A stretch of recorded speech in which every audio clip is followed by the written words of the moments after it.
So, welcome mga master sa tuwang day 20 GT Res Davao. Right.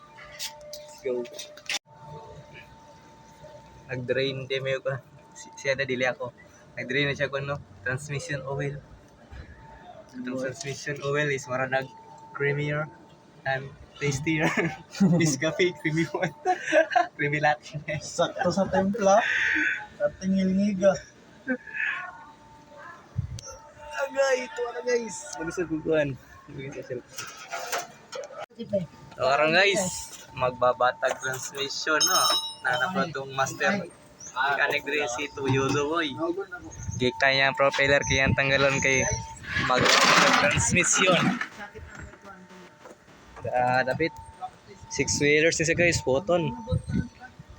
So, heavy na mo ta, heavy. Sila natanggalan na, kaya doon katanggal. Kay sakit mo na itong bukton. Nirakin yan guys. Kay sakit na itong bukton. Last day na niya. Na-disgrasya mo ko ito, no? Pero Merkulis. So, mga master, no? Itanggal ko day ato ang atuang na ino. Di nakuha day. Itanggal na yun. Kuhan.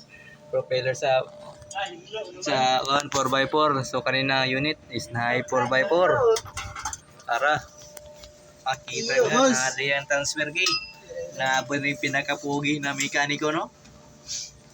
Ay, kupiyan na na. Oh, kan sana. Wow na wow. Wow, wara good. Yeah. Na, join na ba? Universal Guru. Sa tao siya bill joint. UB joint. U joint. Universal joint to. So mo to guys. Nasuno. Alright.